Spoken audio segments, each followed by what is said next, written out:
Wrestling. And make sure to check out all of our previous content so you can be on the date for On the Verge. We will see you Thursday night. This is Jack Thomas signing out.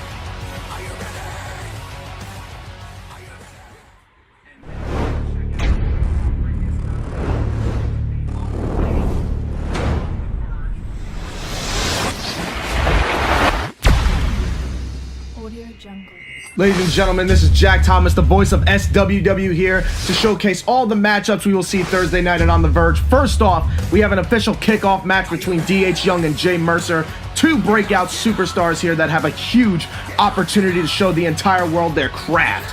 DH Young looks to show Mercer and the SWW Nation why he is called the Aerial Machine. Mercer, on the other hand, more brash, arrogant, and known to bend the rules if necessary, so the official of this matchup will need to keep an eye on this matchup, and especially Jay Mercer. Second matchup, we have Lars Wild going one-on-one with Zodiac, and this is certainly a David versus Goliath matchup. Lars Wild believes that this matchup made by the bureaucrats is a way to wean out the weak, and even he is doubtful against Zodiac. But Lars Wild has heart, and with enough courage and willpower, we could see an upset here. However, Zodiac is 7'2" and over 370 pounds and is as menacing as they come. Without question, this is the greatest challenge for the Detroit Nunchuck. This next one is a bit interesting. We have Tino Rouge going against Stuffins. The bureaucrats have taken notice of Stuffins' antics not only in the parking lot, but also in Bale's own office. So Bale himself has decided to hire his own personal exterminator, and his name is Tino Rouge. Can the bureaucrats' hired gun wipe out the rabbit infestation, or will the Lavender Nightmare send Rouge right down the rabbit hole? Very personal matchup here as we have Alex King facing the fallen one of the Hunterage, Yuri Huntron. This is all about Bandy Kirigaya when it comes to Alex King, who believes that the Hunterage has stolen him from his quote-unquote mother. King would return the favor by assaulting and kidnapping the leader of the Hunterage, Eamon Drake, and after Yuri would rescue his partner from King's remote estate, the matchup has been made between the Fallen One and the Empress of Ecstasy, the mind game versus the numbers game. This next matchup right here, though, may have the most public interest of any other. Matt Mosley, the veteran, goes against Rookie, the ostentatious artistry who has certainly had a change of attitude as of late, separating from Ace Whistler and feels entitled to exclusivity. For Mosley, this is about respect.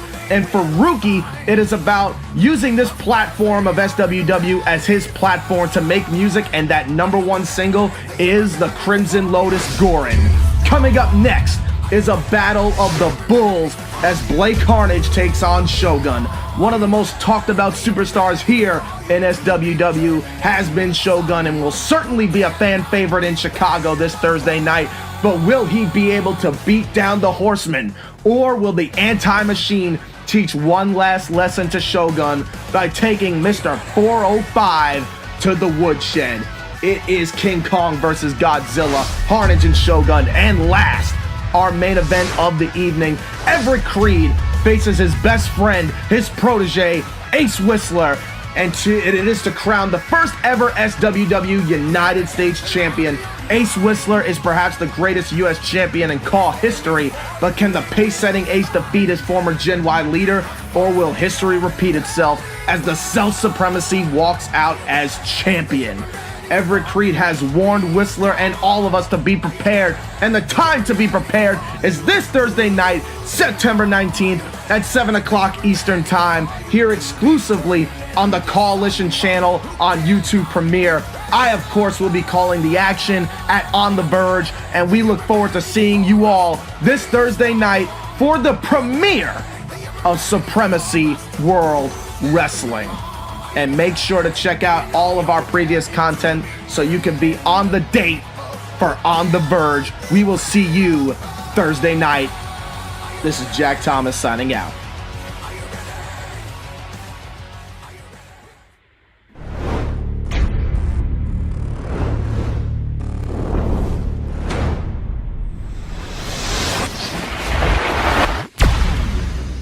Audio Jungle. Ladies and gentlemen, this is Jack Thomas, the voice of SWW here to showcase all the matchups we will see Thursday night and on The Verge. First off, we have an official kickoff match between DH Young and Jay Mercer, two breakout superstars here that have a huge opportunity to show the entire world their craft. DH Young looks to show Mercer and the SWW Nation why he is called the Aerial Machine. Mercer, on the other hand, more brash, arrogant, and known to bend the rules if necessary, so the official of this matchup will need to keep an eye on this matchup, and especially Jay Mercer. Second matchup, we have Lars Wild going one-on-one with Zodiac, and this is certainly a David versus Goliath matchup. Lars Wild believes that this matchup made by the bureaucrats is a way to wean out the weak, and even he is doubtful against Zodiac. But Lars Wild has heart, and with enough courage and willpower, we could see an upset here. However, Zodiac is 7'2" and over 370 pounds and is as menacing as they come. Without question, this is the greatest challenge for the Detroit Nunchuck. This next one is a bit interesting. We have Tino Rouge going against Stuffins. The bureaucrats have taken notice of Stuffins' antics not only in the parking lot, but also in Bale's own office. So Bale himself has decided to hire his own personal exterminator, and his name is Tino Rouge. Can the bureaucrats' hired gun wipe out the rabbit infestation, or will the Lavender Nightmare send Rouge right down the rabbit hole? Very personal matchup here as we have Alex King facing the fallen one of the Hunterage, Yuri Huntron. This is all about Vandy Kirigaya when it comes to Alex King, who believes that the Hunterage has stolen him from his quote-unquote mother. King would return the favor by assaulting and kidnapping the leader of the Hunterage, Eamon Drake, and after Yuri would rescue his partner from King's remote estate, the matchup has been made between the fallen one and the Empress of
why. Let's see here. Maybe this is perhaps what we have to fix. Make sure we got everything that we need. Ladies and gentlemen, this is Jack Thomas, the voice of SWW here to showcase all the matchups we will see Thursday night and on The Verge. First off, we have an official kickoff match between DH Young and Jay Mercer, two breakout superstars here that have a show the entire world their craft. DH Young looks to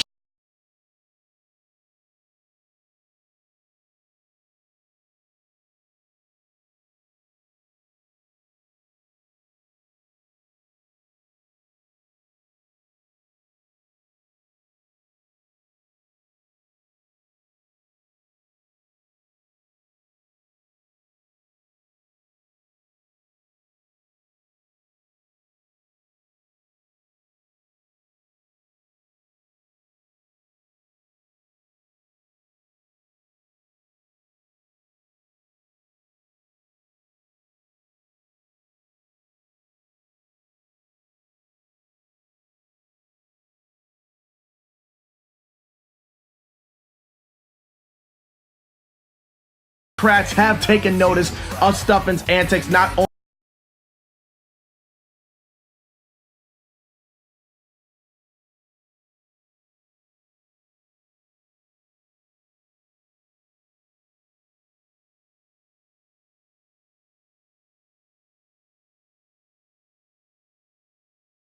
hole.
All right.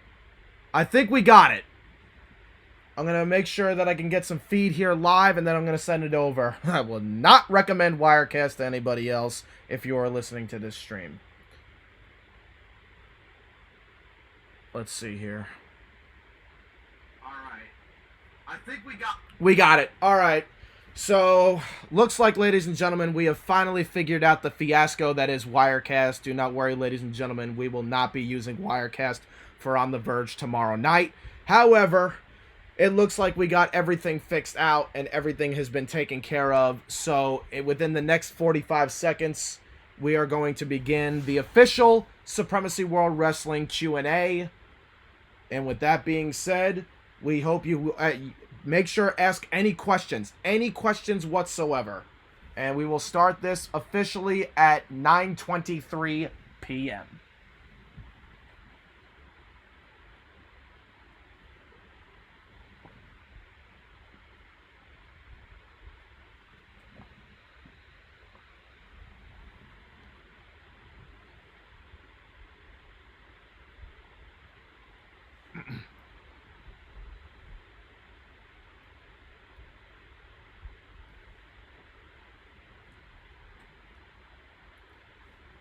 Ladies and gentlemen, my name is Jebediah Vale, and I am the Executive Vice President of Talent Relations here in Supremacy World Wrestling.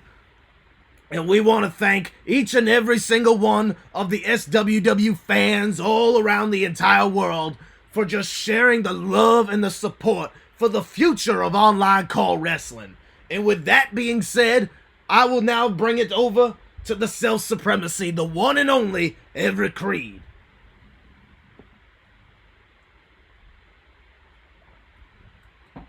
Thank you, Vale. Now, ladies and gentlemen, before we begin, just want to say, hope everybody's having a good evening so far. And it really has been a long, very hard, but triumphant road. My return, our return back to CAW. And it wouldn't be possible if it wasn't for the bureaucrats, if it wasn't for Matt Mosley, Coalition, and all my fans, my family, my friends, everybody. Thank you all for all your support. And what seemed to be just a thought of one day I would return back to CAW. In 24 hours, it will become a reality, and that honestly means so much to me. But with everything being said, let's get down to the questions here. And remember, you could ask any questions that is on your mind. Anything professional, anything personal. It could be SWW related. It could be pertaining to myself, my matchup tomorrow night against Ace Whistler, some superstars here in Supremacy World Wrestling, obviously on the thumbnail. Some of our headlining superstars at On the Verge. We have obviously myself and Ace Whistler, the Ostentatious Artistry Rookie, the Empress of Ecstasy, Alex King, the Lavender Nightmare Stuffins, and of course, Shogun. And we have so many other superstars that you are going to see it On the Verge. But with that being said, let's get to the comments and the questions. Question 1, this is from a Kyle Pierce. Between Blake Harnage and Shogun, who do you think personally has the power and the skill to win? That's a very good question, because when we were deciding the matchups here in SWW, this one really caught my attention, because you have Blake Harnage, who has a bit more tenure, probably burst onto the scene right around the time that I actually left the cult community for 3 years. And Shogun has also been a breakout superstar and has gained so much traction through the SWW profiles, the polls. It is obvious that you fans are in huge support for Shogun, as I am. Now, when it comes to the support in Chicago, Illinois tomorrow night, I really do believe that the fans will be pulling for Shogun. However, Blake Harnage does have a lot of experience, and he was also Shogun's mentor. So for that reason and that reason alone, I may have to give it to Blake Harnage, just because of the fact that he is the mentor. And as any mentor knows, and believe me, I was the ringleader of Gen Y, I will also be facing my greatest pupil tomorrow night at On the Verge. And if me and Blake have a similar mindset, it's that he taught everything Shogun knows, but he hasn't taught him anything. He hasn't taught him everything that Blake Harnage knows. So I'm going to have to give the edge to the Anti-Machine. That is a very good question, Kyle. So let's move on ahead. I've also got some questions that were asked on my cell phone as well, so I'm going to get to those right now. I've gotten a lot of questions from SWW superstars, a lot of questions from the SWW fans. So with that being said, I'm going to get to those questions right now. But there's a lot of breakout superstars here in Supremacy World Wrestling that have certainly caught my eye. So one of the questions that I was given was actually, funny enough, and this is not who I thought it was actually by Shogun himself. And he says, who do you see with a promising future here in Supremacy World Wrestling? Which is another very good question. Now, when it comes to who do I see with a promising future here, there's a lot of superstars. It's a mix of people that are breaking out to the scene, and there's a lot of veterans that haven't really had their opportunity to shine. So when I look at the superstars that are being featured at On the Verge, I look at a superstar like Rookie, because when you look at Rookie, and it's no secret that I've told the bureaucrats, I've told Vale and Isaac and Goodman and of course, obviously, Lane, to acquiesce to anything that Rookie desires. And I know that's a bit controversial, because it seems that Rookie has had a sense of security to his entitlements. And I know that's really gotten under Matt Mosley's skin, and it's gotten under the skin of a lot of superstars here in Supremacy World Wrestling, and of course the fans. But Rookie is a breakout Supremacy World Wrestling superstar, and I really do look forward to seeing what Rookie has to offer, and I do believe he has a very promising future here. Shogun as well is somebody, he's a hybrid athlete. He's got the emotional and the sentimental support of the fans. He is a hybrid athlete. I cannot say that enough. He is a hybrid athlete, which means that he is a big man that can move. He has speed, he has power, and that's something that's going to play a factor here in SWW. And I cannot stress this enough. Knowing that I was a leader of Gen Y, as you guys might have seen last night on the Gen Y Are We Here podcast, which I thank everybody that tuned in to watch that. If you haven't, definitely check that out. Being someone that has led a faction, I actually do see a lot of promising. I don't even know how to describe it with you guys, honestly. There's definitely a future when it comes to the Hunterage. There's something about this trio that has caught my eye. Eamon Drake is a leader that showcases his talent. Everybody that is in the Hunterage, he does a very good job with showcasing them. And when it comes to Vandy and Yuri, it's not even that they are the sheep following the shepherd, because they each carry a different light to them. Yuri is your X Factor. He is somebody that is he is a standout player. And when it comes to Vandy, every story right now that has come about the Hunterage in one way or another, especially here in SWW, has revolved around Vandy Kirigaya. And especially when it comes to On the Verge tomorrow night with Alex King, who is another superstar that I see with future here. So there are a lot of people, and even names that I haven't mentioned yet. There isn't a superstar that I've signed in SWW that I don't see a future with. So let's go back to the questions here. We got a question from Triple XP. Question number 1. What had brought you to TXW Sacrifice? And did you ever think you'll be this big of a famous call wrestler as of now to compare to back then and now? Thank you very much for that. What brought me to TXW Sacrifice was I was introduced by... it's no secret that I've been a part of another community, a BYW community, and one of our fellow superstars there, TJ Sakara, was someone that introduced me to Total Extreme Wrestling. And the first matchup that I saw that caught my eye was a matchup at All Caged Up featuring Shannon X and Calypso. And then I remember at a 4th of July party in 2009, TJ and I were watching the matchup at Back Into Your System, which is where Calypso got caught in midair to a Carolina Death Trip, or as he called it then, explicit content by Shannon X, who obviously is now known as Shannon Silvera.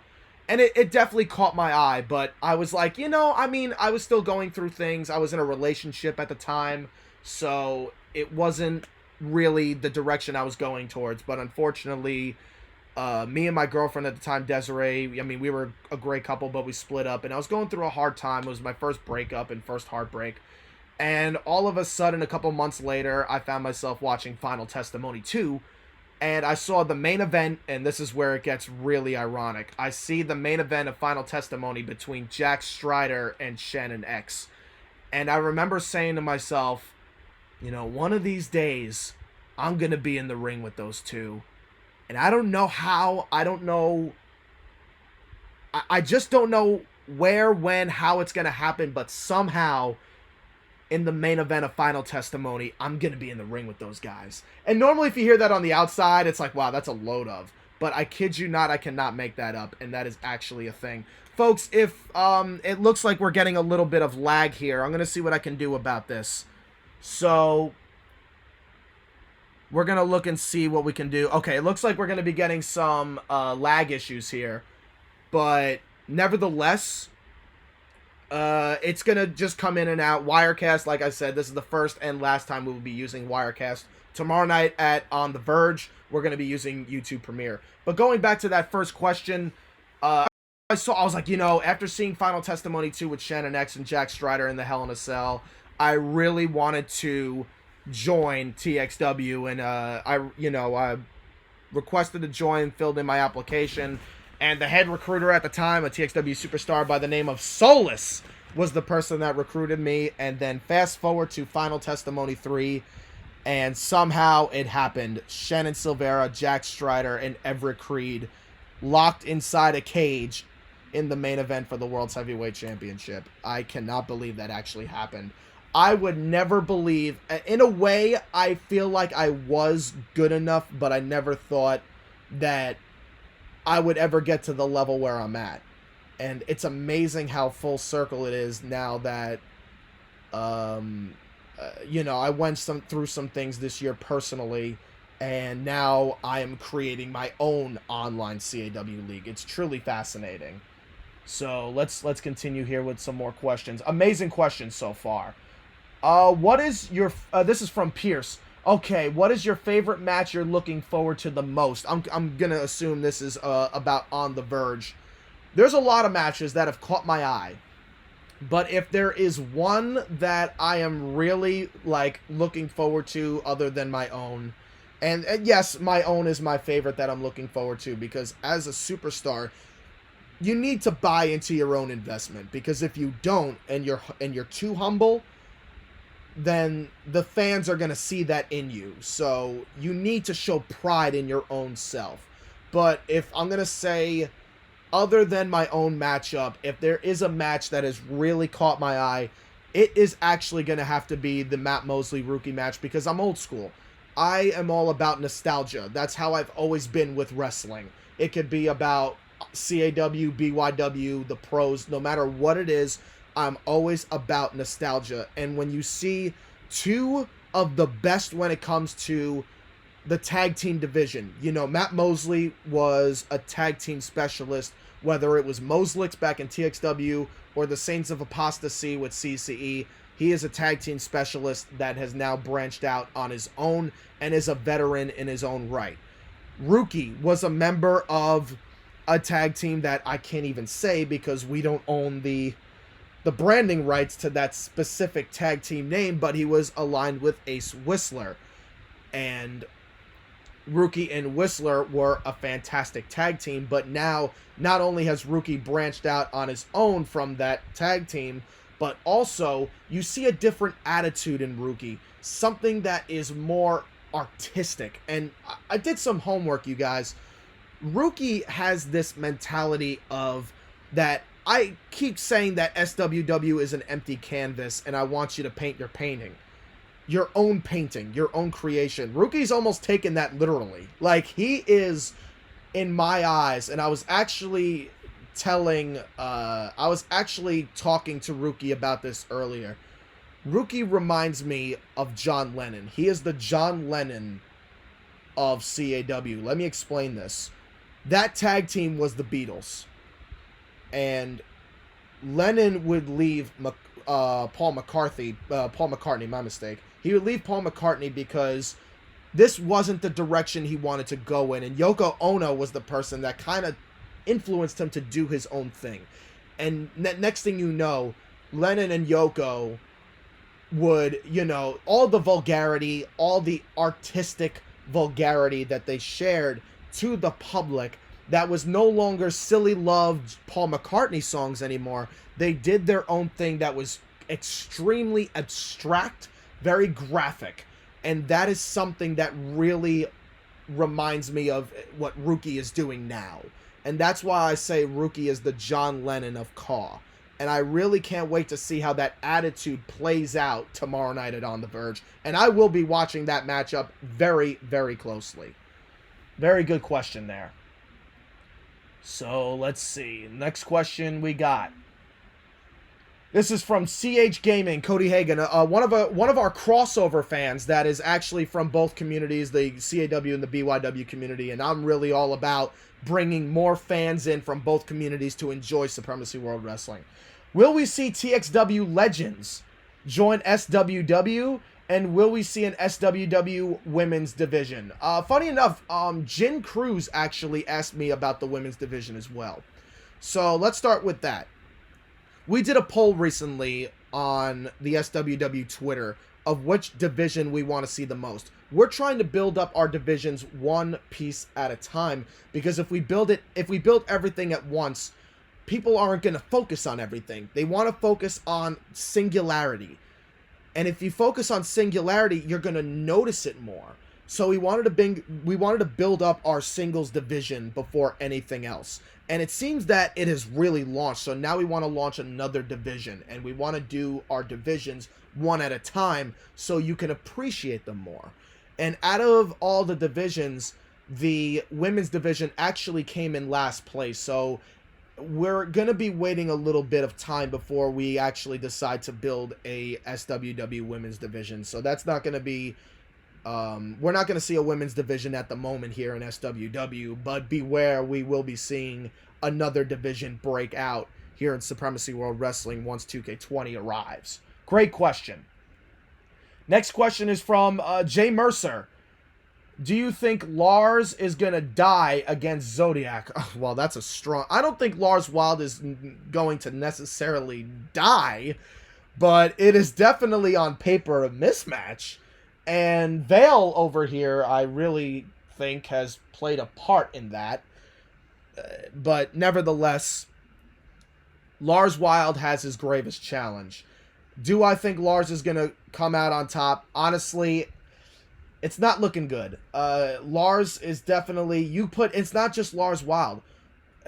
Zodiac is a menace. And I've seen a lot of monsters in my day in CAW. I've been around during the era of Solus. I've been around with 9. And nobody is, I think, a bigger monster, a more famous monster here in SWW than 9 was. And Zodiac reminds me of these 7-foot tall, these Jason Voorhees-esque monsters that are just indestructible. They're immovable. And believe it or not, if I am Lars Wild and I'm in his mindset, I cannot worry about Zodiac's offense. I need to worry about his defense, because this guy is practically the immovable object. So you got to do whatever it takes. Work on the legs, work on the lower body. If he can work on that one piece at a time and chop down the redwood, he might have a shot. It's doubtful, but there's no such thing as impossibility in wrestling. DH Young puts no spoilers. All right. So, yeah, no spoilers, obviously, which, that's self-explanatory. Another question from DH Young. And funny enough, DH Young and Jay Mercer are going to be going at it too tomorrow night at On the Verge as well. What motivated you to come back and create SWW? Honestly, I was waiting for this question. So, all right. Great question. What motivated me to come back was that while I was engaged in real life, I saw Valor was really ascending. And one superstar that I never really had the chance to work with before was Maxwell Verdi. And, I guess this is a little bit of an inside peek. It was looking like we might have seen an Everett Crede versus Maxwell Verdi scenario take place on Valor, but unfortunately, because of production and reasons that only Valor superstars and people within Valor can truly explain, Valor closed its doors. So I was a little bit bummed out, not to mention at the time my engagement did not work out as planned, and I was very, it was very unfortunate, and I was very upset about it. And I was just kind of sitting at home, and then all of a sudden the idea popped up of, well, what if, I really do have a creative mindset, and I really don't want to go back to backyard wrestling. What if I decided to come back to CAW? And 2 people, one of them being Ashba and the other being Ace Whistler, have given me the vote of confidence and said, you can do this. And I knew that I had the creative mindset to run an online CAW federation, but production-wise, that was my Achilles heel. And thanks to... This wouldn't be possible if it wasn't for Ace. Ace Whistler also was known as J Joker Designs back in the BYW community, and he made all these amazing graphics and these logos. Matt Mosley has taken these logos and puts graphic videos behind them, and has taken this almost bootleg-esque production and has made it what you see it is today. And it's amazing how this has become a reality. So with all of our combined ideas, that is how Supremacy World Wrestling has been created. So the next question, I think, is, let's see. We got another question here. I'm going to go back to the phones really quick. Who do you want to share the ring with on SWW? If you have multiple, just name a few. So there's a couple of people that, of course, Ace Whistler was the one person I wanted to face because he is my best friend. He is my brother in real life. He has helped me through the best of my times, and I might get emotional here, but like he has been there for me through the best and the worst of my times. He lives in Maricopa. He lives in Arizona, and about a year ago, he actually flew out and met me and in person, and he met me and he met my fiance, and that meant a lot to me because she was so special at that time, and for him to be with us, it was really special. He went to a BYW event, and then all of a sudden, before I knew it, everything just kind of, my whole life got turned upside down, and I was going through a lot of bad in my life, and I was just going through really the hardest time in my life, and it was it was really dark. But one person that was really there for me was Ace Whistler, and he was. I remember on the phone after I had to give back the ring, I called him right away and I said, "You were there for me throughout the best of my times, and you got to be there for the worst." And I just started crying my eyes out to him, and he and I have been on Google Hangouts so many times, and he's seen me from to the point where I was just laying in bed all day, and just not doing anything, to now I'm on my feet, and I'm going to parties with my brother, I'm meeting different girls and everything like that, and just living my best life. And he was there for that, and then most importantly, he was there for SWW. So it only made sense that my protege from Gen Y, the person that was there from day one, and the person that is there now, should be my opponent for on the Verge. I'm getting PTSD from UWE Dead Man's Hand. Although that would be a good idea for SWW. That would actually be pretty cool. But nevertheless, it just made sense. But if there was anyone else that I could face at SWW, Rookie is someone that I've always had I know I always go back to Rookie, but if there's anyone other than that, believe it or not, Shogun is somebody that I've had my eye on. There's something about him that's very special. The Lavender Nightmare Stuffins, I always like those extraordinary personas. The ones that belong in Arkham Asylum. Like, if you belong in Arkham, I'm a fan of you already. Like, that's kind of the mentality I have. So that's something that I really have been looking forward to. So let's continue here with some more questions here in the live stream comments. DH Young says, Jay Mercer and I will tear down the roof for the start of the show. Absolutely. That is the kickoff, and what a better way to kick it off with two breakout stars. So let's continue this with some more questions. Just kind of going down the list here. Looks like Ashba's in the chat. Ashba, always good to see you. Let's see. It's been great. Okay, looks like a lot of Q&A starting with technical difficulties. I really want to join this SWW. That's from Jordan Garcia. Anyone that, our roster is a little bit full, especially with heels. But if you do want to join SWW, DM at SWW on YT on Twitter, and we will give you the rundown of what we need from you in order to, see if we can have you join Supremacy World Wrestling. So, CH Gaming says, I'm having a good night. NXT has been good. How many minutes Jay Mercer puts, how many minutes do you give Lars before Zodiac murders him? Guys, I don't think he's actually going to murder him. I hope he doesn't, because but I could see a lot of you guys are counting him out of the race, but, Lars Wild does have heart. Lars Wild has passion, and believe it or not, of all the people that has DM'd the SWW account and my personal account, Lars Wild is on top of that list. I have not seen anyone with so much heart, and it gets to the point where I'm even working and he DMs me, and it kind of actually even pisses me off a little bit. But the fact is that he's got heart, he's got fire in his heart, he's got determination, and he is the Detroit Nunchuck, and he has a lot of passion, and perhaps that could be his motivation to not only last this matchup, but maybe even pull off the biggest upset in CAW. You never know. History can happen.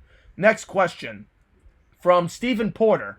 Who was your favorite up-and-comer from your time in CCE? Hands down, this might be a little biased, but it would actually have to be the Freak Show Lips.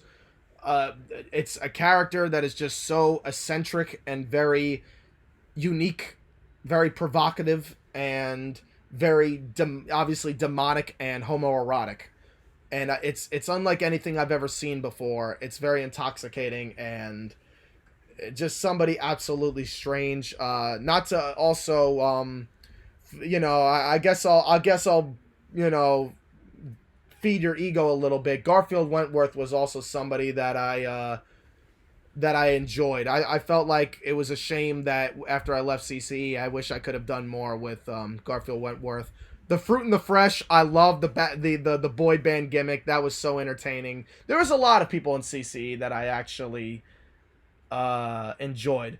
CH Gaming puts, will we ever see the return of the UWE? I think this has been the most common question I've ever been asked in my entire life. Well, since it's here on Supremacy World Wrestling, and since I said I can give you the answers as long as you give me the questions here, I may as well answer the questions.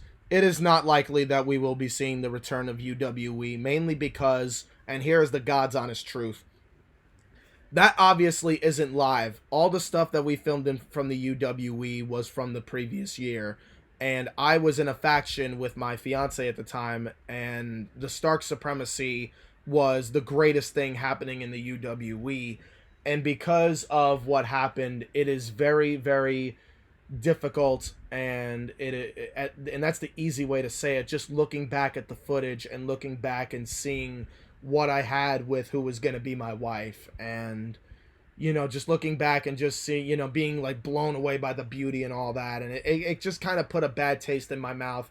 And not to mention, after everything went south, one of the UW superstars actually tried pursuing her. So it's very difficult and failing miserably. So it's, I don't, let's just say, I don't care if you have 3 eyes. That's not going to work.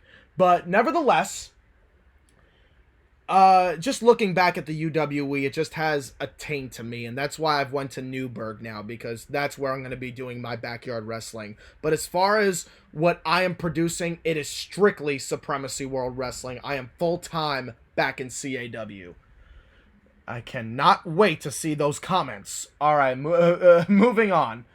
So, Pierce puts, what are you looking forward to most during the show? I mean, there's honestly the mix of sports and entertainment with professional wrestling. Do not be surprised if you see a lot of promos at On the Verge, because it is also our premiere event. It's almost like if we mixed an episodic show with a pay-per-view. You're going to get the anticipated matches that you've all been looking forward to, but you're also going to see a lot of individuals grab that microphone, and that's what's going to make it very special. Alex Lopez says, I have made it. Are you guys still hiring? Yes, we are. We're never not hiring. There's times where we might say the roster is full, but that could change. Some people need time off. Some people might leave. Unfortunately, sometimes there are falling outs where superstars, it's the nature of the beast. It happens. This place is never going to be fully closed. Great question. Here he goes. I don't know what that was about. It could have been about anything. But I guess we'll, Ashba, okay.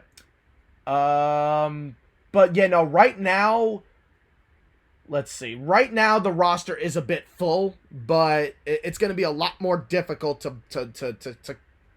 come into the Federation now. But in time, that might be a little bit, easy, might be a better time. All right, so it looks like my messages went down, so I'm trying to get them all in chronological order. So let's see. We got some from Jay Mercer. NGL, if Shannon came back, I'd pop. Yeah, well, keep hoping. I love these graphics. Okay. I'm sorry, that was a cheap comment. Look, Shannon Silvera and I, he is my greatest rival.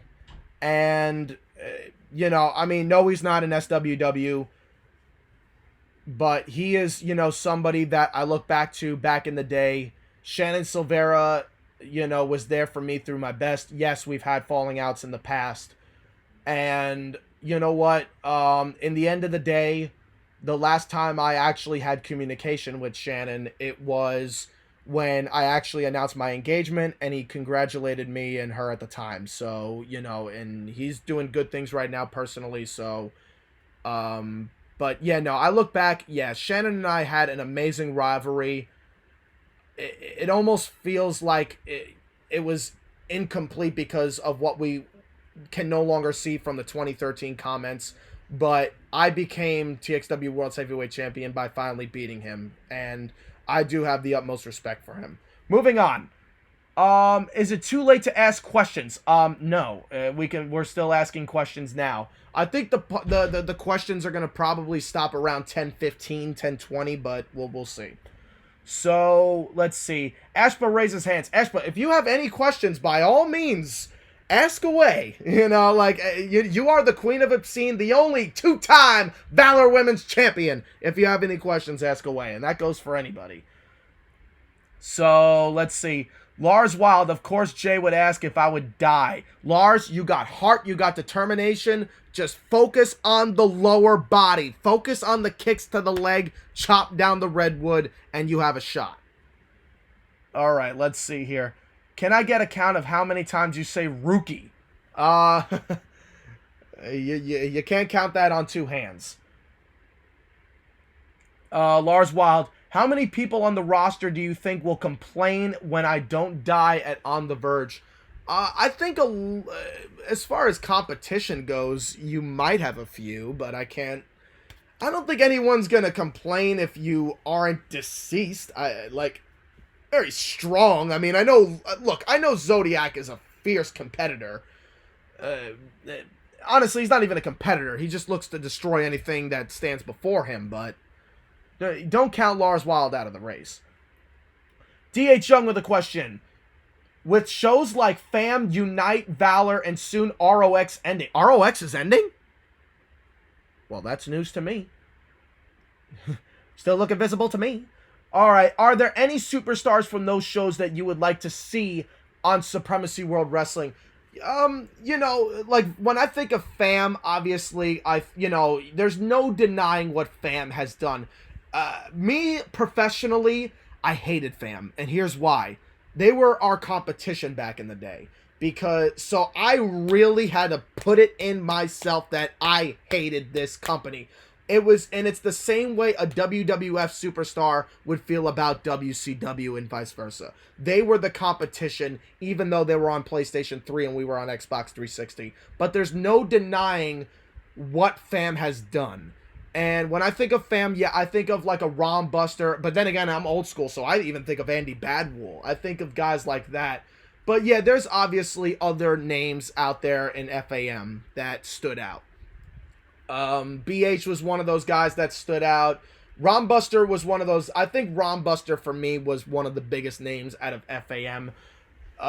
If he knocked on the door, I mean, we would have to talk about it with some of the higher-ups and the bureaucrats. When I think of Unite, I think of Desmond Cruz.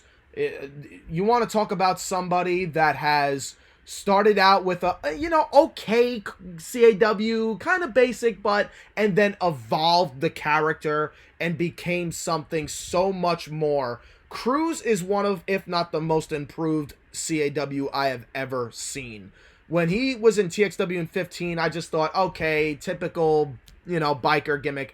And then he did so many things different with his character that made him stand out, and he is probably one of the best CAWs. And Desmond Cruz, a former Unite Heavyweight Champion, he's somebody that I've had my eye on for a long time, and I've talked to him a few times. I've talked with him a few times. He is somebody that I'm very impressed with. Valor. When I think of Valor, I think of, obviously, I think of Maxwell Verdi. I think of the grueling rivalry between Ace Whistler and a very much darker Shannon Silvera. And I think of Stigma as well. Stigma is somebody that his editing skills are off the chart. Somebody that I'm very impressed with. Stigma is really, really incredible. I also think of the Switchblade Society. And that is somebody as well that I really do see a lot of potential with when it comes to breaking out in CAW. Stigma is somebody that is very amazing. Maxwell Verdi, obviously a well-respected vet around here. And ROX, I don't really know too much as much about them, but I guess the names that I've mentioned are really interesting. But you know, we got to see as time goes on. You always know there's more people coming in. Porter puts, in your opinion, who is someone you think could have broke out as a star from CCE? You know, it's funny. Chris Andrews really, I think, was the guy that broke out as a big star from CCE and became a big name in Valor.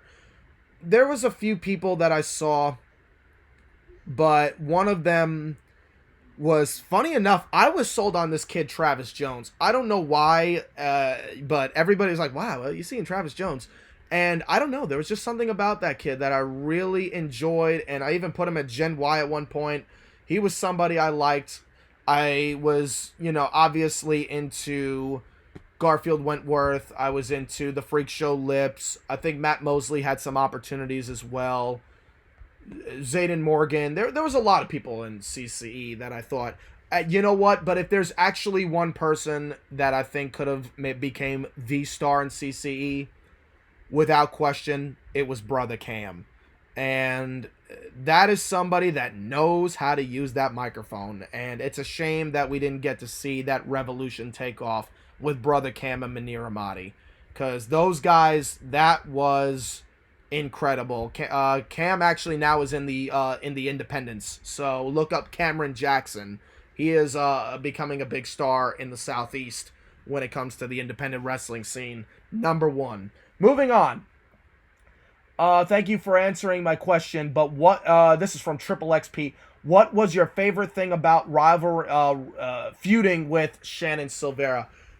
Sadly, it's not on YouTube anymore, but what I did in WWE 13 with Shannon was absolutely amazing. You want to talk about somebody that can tell a great story as both a babyface and a heel. Shannon was one of those guys.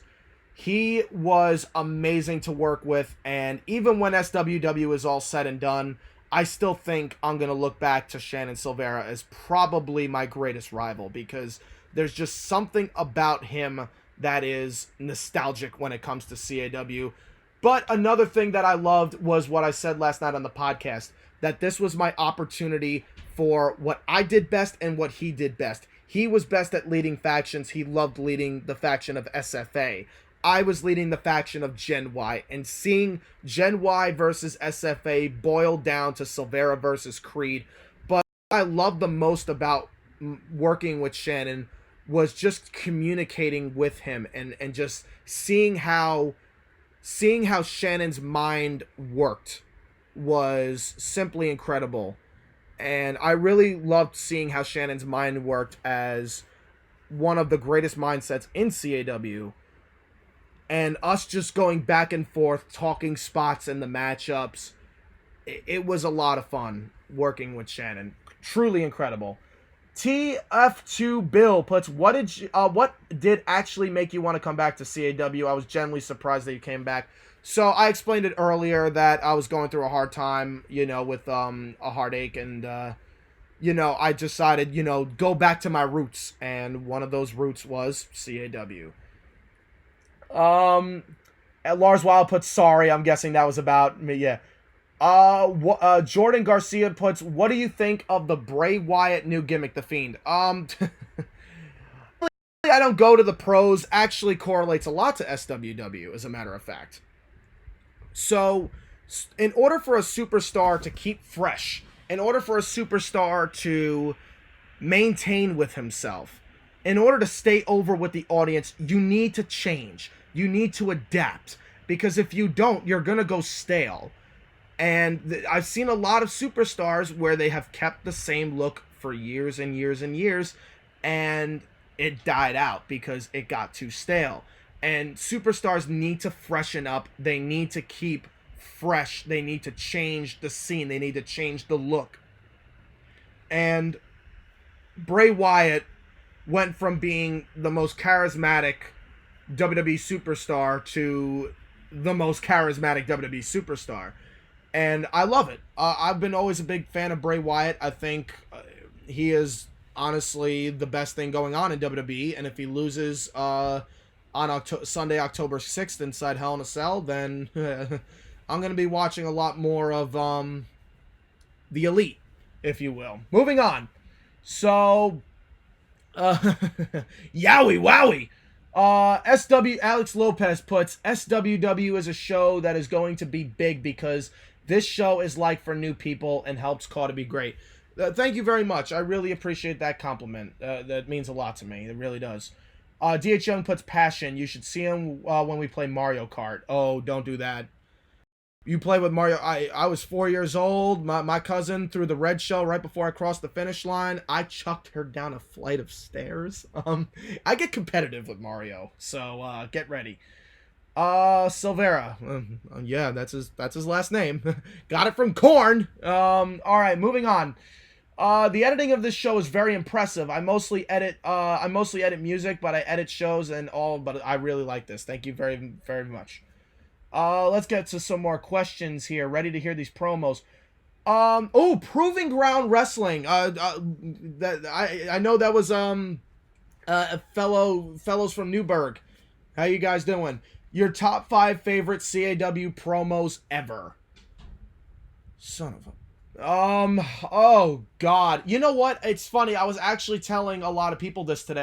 I was talking to Ace Whistler and Ashba about this today. My favorite promos that I've ever done were on this channel, as especially in CAW.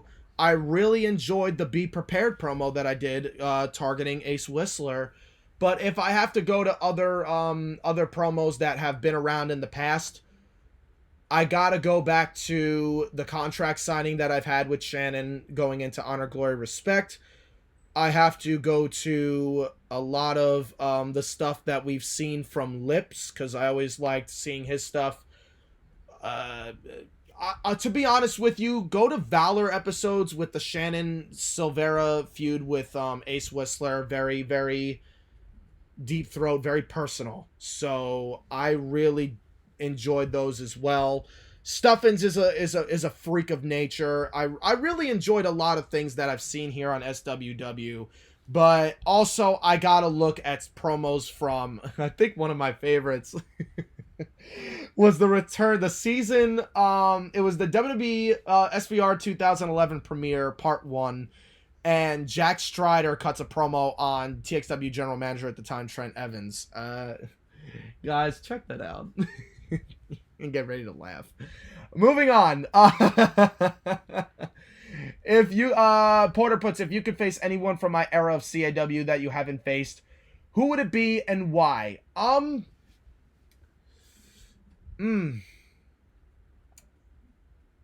From your era, I would probably say Desmond Cruz. There's just I really do enjoy seeing Desmond Cruz and how he has evolved. I would probably have to go with Desmond Cruz out of anyone in your era. Rookie as well as in your era, so I could see working with Rookie. I know Lips has worked with Rookie in the past too, so that's very good. By the way, on the UWHD channel, there actually is a matchup between Lips and Rookie before he actually turned, so that's another good one. Excusing your own promos. Okay, so excusing my own promos. I really enjoyed anything that you would get from Stigma with his videos. They really stood out. Signing the Artistry was an amazing vignette leading into On the Verge, because you get to hear Rookie speak, and Matt Mosley has improved incredibly on the microphone. And Lane is just Lane is amazing. He really is. He's an incredible, just all the bureaucrats. If anyone has any questions about the bureaucrats, ask away, because that's something that I really want to focus on as well. So let's see. Triple XP says, where did you get your character from as Everett Crede? A fantastic question. So I never started Crede until I was in TXW. And I knew I wanted to be Everett, but my real name was way too, it just didn't fit. So I was joining, and there was a young superstar by the name of Brett Haven that said, I have a call by the name of Brian Crede. You should go by the name Brian Crede. And I said, I like Crede. I definitely like the Crede. Brian Crede, I'm not sure about. So, I went to Shan. I'm like, he wants to go with Brian Crede. And I'm thinking, I like Crede, but what if we went with Everett Crede? And Shannon said, yeah, stick with Everett Crede. Everett's a different name. And that's how Everett Crede was born. Let's see. I forgot to put NAH. White leather jacket. What's your thoughts on Harnage? It's kind of funny, Blake Harnage, because he reminds me a little bit with the look of a Hugo Strange. From the neck up, he really looks like Hugo Strange. He's got a different presence to him, and I like the build. I'm sold on the big guys. I'm just like Vince. I'm sold on the big boys. But what sells me about Blake is the music. I love the old school style to him, but what really sells me is the Lennons, the John Lennon sunglasses that he has. There's something about those Lennon sunglasses for me that really stand out. And he actually does remind me of, I don't even remember who it was. There was somebody back in the day, and I'm gonna take forever drawing back. Cameron Jackson Entertainment, the one and only stop of entertainment for your CAW wrestling fix. Did a pro wrestler just get a name drop on here? Why, thank you. Number one, brother. All right. Miss you, and I'll probably talk to you after this stream. Cam! All right, so shout outs to brother Cam. Looks like I think that's the last bit of comments for a little bit. DH Young puts, how many championships will there be on the show? So right now we are only using the SWW United States Championship, but obviously, as you know, we will be introducing our SWW World title soon, and the name for that as well, and all that. That will be in 2K20 as well. Jordan Garcia says, will we see the Stark supremacy in SWW? That is actually a better question that I did not expect. It's funny because in Valor, we were going to see the Stark supremacy emerge in Valor, and it was actually, I think, Angelique Stark was going to cost Maxwell Verdi the matchup. I'm not sure, and as much as I would have loved to cross over Angelique Stark to CAW, unfortunately our engagement has abruptly come to an end, and we are no longer of an item. So lady self-supremacy is on the market. I'll just mess with you. But yeah, no, unfortunately the Stark supremacy will not be featured in SWW, but that would have been different, and if that's the case, Ace Whistler would have been really in trouble. Stephen Porter puts, man, now I'm thinking that would have been sick. Damn, we conquered BYW, the Stark Supremacy. That would have been crazy. For the record, my question said any era, not my era. Any era that I haven't faced one-on-one, I would have to say Smash. I really wanted to work with TXW Legend Smash. That would have been amazing. Triple XP, it's a shame guys like you all on YouTube, you all do a way better job than the big pros. Tell me about it. Either it's CCE, TXW, Valor, etc. You all do one hell of a job, so thank you for doing what you do. Thank you very much. I appreciate that. CH Gaming says, is Supremacy ready for the demonic fallen Punisher? I don't think anyone is. But in case you are not, be prepared. Cameron Jackson Entertainment. Next question. What match do you think will steal the show at On the Verge? That's another amazing, a lot of great questions, you guys. So watch out for me and Whistler. I know we're a lot, it's been maybe 2 years since Whistler has been in the ring. It's been over 3 years since I've been in the ring. Watch out for us, because we're the main event for a reason. But if there's any matchup that's going to steal the show, keep it obviously Rookie and Mosley. You know that this they're not going to let this happen without paying off. This isn't going to have this hype is not, they're going to live up to their hype. That's the best way I can describe it. So I think Rookie and Mosley have a good chance at stealing the show. But I really do believe a sleeper matchup is going to be Tino Rouge versus Stuffins. I think these guys are two different styles that are about to clash. And the Bureaucrats hired gun against the Lavender Nightmare, I think we're going to see something very special there. Next question is, let's see, we got a question here from Shogun. Oh, wait, hold on a second. How do you feel about the companies who close their doors so soon? Less competition. Actually, to be honest with you, less competition, because FAM, Unite, when I first started SWW, I'm thinking, oh, this is just going to be something for the, the side. It's going to be a side project for fun. When Unite ended, I'm like, okay, that's interesting.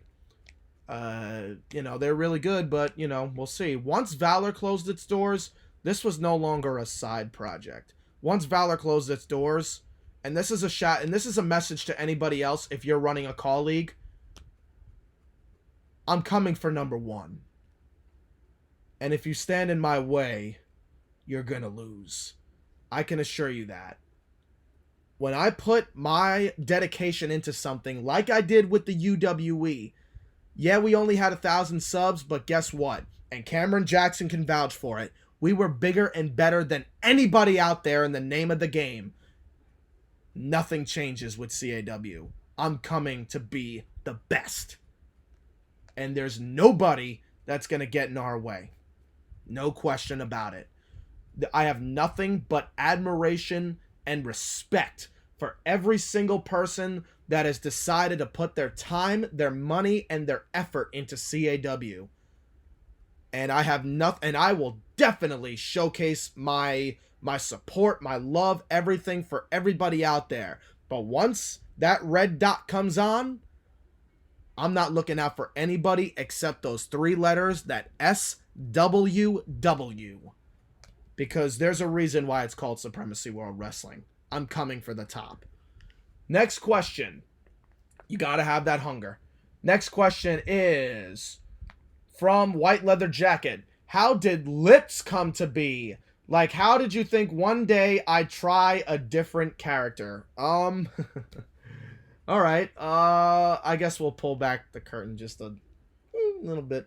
So, one day, funny enough, Cameron and I, that's how all the good ones start. Cam and I were watching an episode of the Powerpuff Girls, and we noticed a familiar foe with lobster claws and a very feminine accent. And I decided, man, what? Like, can you imagine if there was a character like that in like CAW, like in wrestling? And then I thought, hey, wait a minute, I could try to be that. And all of a sudden, now things start to brew, and I put the red face on him, and I put him in a silly little, kind of like a Santa suit. And the original theme song was very, like, got like Mitternacht by Ina Mine, like something like that. And then I give him the Jordan. I give him to Ashba. And she takes him and puts him in that oh so patented lace teddy. And puts the the thicker lipstick on him, and puts the birdcage veil with the boas. And then Shannon actually comes up with the name of the finishing move to be the Little Death. and he comes up with Marilyn Manson. And then a few years later, Ace Whistler came up with the new song FAG by Mr. Strange, and it just came to life. And it was such a challenge for me, for someone that was so introverted and heterosexual, to be such a outlandish homoerotic character, and it is a lot of fun. And yes, I have in real life donned the tutu and the red leggings and all that stuff. It's a lot of fun acting as that character. And if you do follow BYW, there is an end game coming for him. So yes, Lips was an amazing character who I wish we could have seen more with in CAW, but the supremacy is fully back. Awesome. Cameron Jackson puts advice to all of you that want to do any form of entertainment, particularly wrestling, whether it be CAW or physically in any type of way. Less is more. Good luck on the SWW, kick butt. That is great advice. Going back to the first person that asked about The Fiend, Bray Wyatt. Notice less is more with The Fiend, and that's why he's super mega over. When you are trying to showcase your character, you want to give them little bits and previews. You don't want to go with that Kenny Omega 40-minute matchup. Go little pieces at a time, and that is when you're going to really succeed. That is how you're going to get over. That's how you're going to get those fans to demand more. And I'm talking to all the boys in the back right now. I'm talking to you guys. When you deliver, make sure you give little bits and samples. Everything that you've given me so far has been excellent. It's like a Scooby snack. But all you need to do is press down that sandwich so that I can get more of it in my mouth. That's what Ashba, I know you're going to put a comment on that last sentence. Nevertheless, I'm sorry. But nevertheless, but honestly, less is more, and definitely just give little bits, and the fans are not going to get tired of you. That is how it's done. All right, let's move on.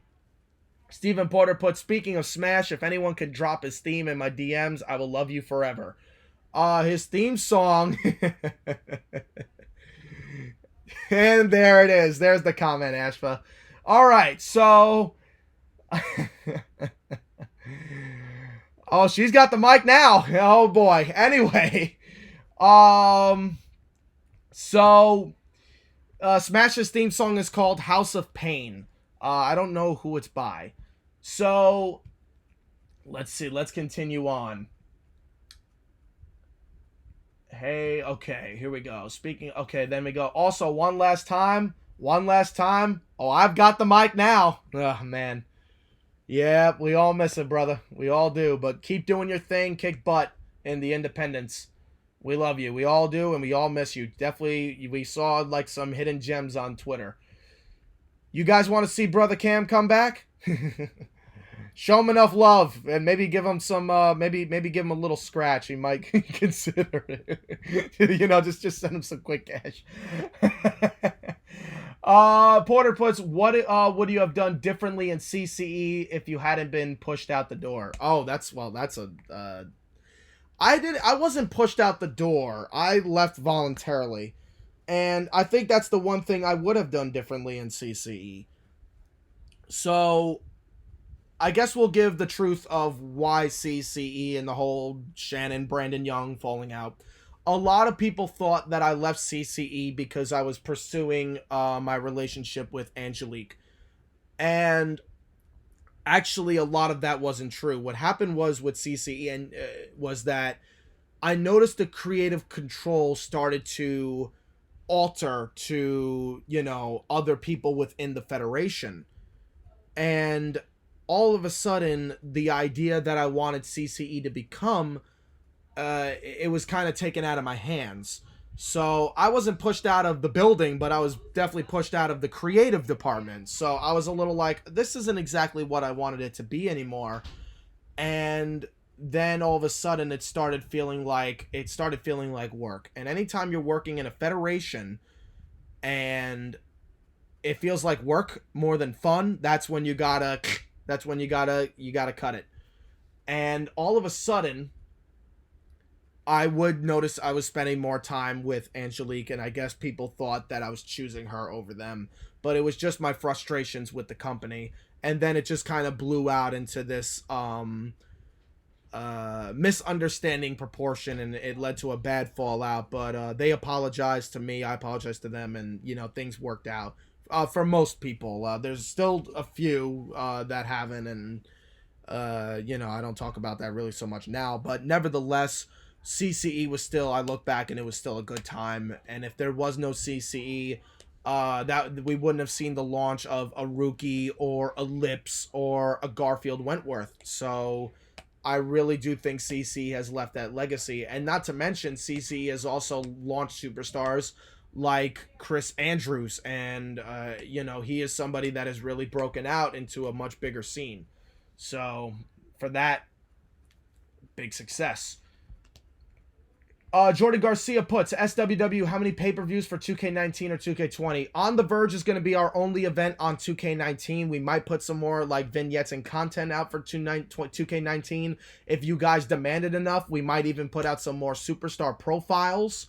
And those are different from typical countdowns because we do give a bit of a backstory with the superstar profiles in the video descriptions.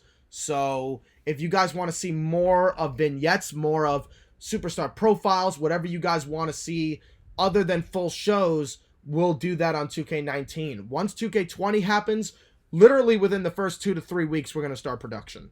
And we're going to go into our, episodic programming, which I'm hoping is probably either a bi-weekly or tri-weekly process.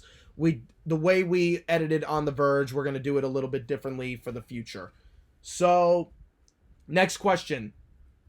DH Young, is there a dream match you want to see in SWW? For me, I would love to see Alex King versus Lips. Well, Lips isn't in SWW at the moment, and I think that's for the better. But nevertheless, if there is a dream match that I do want to see in a Supremacy World Wrestling, without question, it is Ace Whistler versus Rookie. I think the split up of that tag team really, it almost feels like it's inevitable. And there's nothing greater than seeing two tag team partners clash. And it's almost like who's the Michaels, who's the Jannetty, who's the future, who's the past, who's the backbone. And I remember what that was like. I used to team up with a guy named Andrew Fine in Red, White, and Crede, and I broke out to be the star, and he faded into obscurity. But I still give him credit because obviously without him, I wouldn't have broke out onto the scene. But I would like to see Rookie versus Ace Whistler. Next question from Stephen Porter. From a storyline perspective, you were pushed. I never knew the real story because I wouldn't take sides. Okay, that's fair. Anyone that was on those sides, for the most part, everybody's good now. It was just a big misunderstanding. Who has the DH Young? Who has the best theme song on SWW? Well, we really don't know a lot of theme songs, but Alex King's has certainly got my attention. That is a very interesting theme song. And I really enjoy Alex King's theme song. Shogun's theme, obviously, I remastered Ultra Numb. Lot of fun. I know this question may or may not pop up. I know in BYW and the UW, I used The Night by Disturbed. Why haven't I used The Night in SWW? In CAW, I used Ultra Numb by Blue Stali. In BYW, I used The Night by Disturbed. It's pretty much that simple. Everett Crede is very different from CAW that he was in BYW. So, but I realized I had to remaster it. Keep it fresh. And the influence of the Supremacy is now before you. I kind of want to see if anyone's going to figure that out. Before you. Not sure if anyone's going to pick up on that or not. If you do, I'll give you, put it like this. You get it right, you'll get a reward. All right, moving on ahead. Cameron Jackson Entertainment. Also, before I go, I'm horrible at making an exit. My two favorite CAWs at the moment are Garfield Wentworth and Lars Wild. Yes, pro wrestlers, much more known than me, watch this stuff. Wow. There you go. You just got the golden ticket from Brother Cam, Garfield Wentworth, and Lars Wild. Cameron Jackson says, yeah, dude, your promo at Coalition channel was my favorite one. Wow. There you go. Love and miss you, Brother Cam. All right. Well, with that being said, I think that is pretty much. If anyone has any more questions, I think we're going to wrap this one up. But you guys, thank you so much for joining us here. It has been an amazing, truly an incredible Q&A session. I don't know how well things will work. Okay. So pretty much, yeah, we're going to wrap it up here. We got a lot of good questions. We really have. And as far as I know there's a lot of questions as far as the bureaucrats go.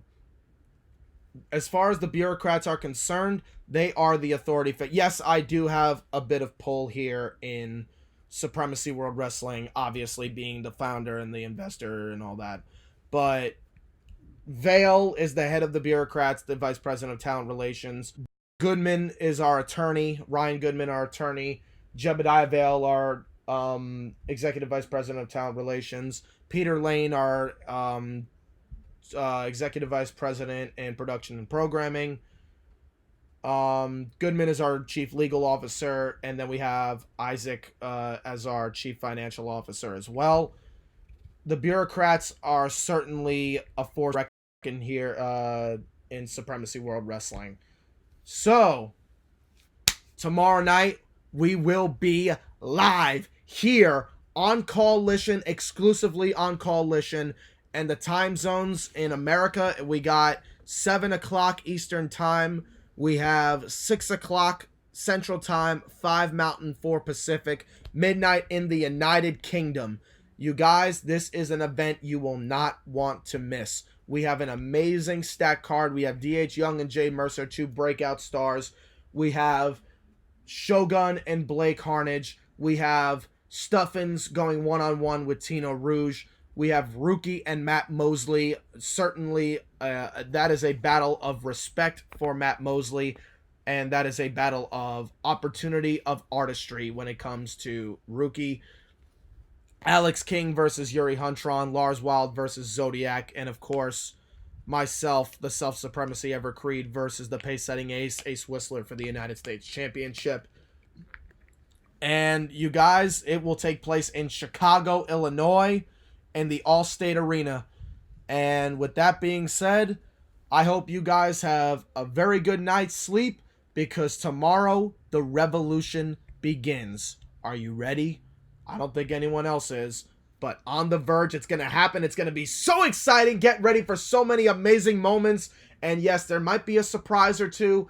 There is going to be absolutely nothing that you will forget about tomorrow night. Be prepared. I've said it for months. Be prepared. I've said it over and over again that something is coming. It is coming. It is here. Be prepared tomorrow night for Supremacy World Wrestling's premiere on The Verge. And when it's all said and done, everybody is going to know one thing, and one thing alone. And that is that the supremacy is now before you.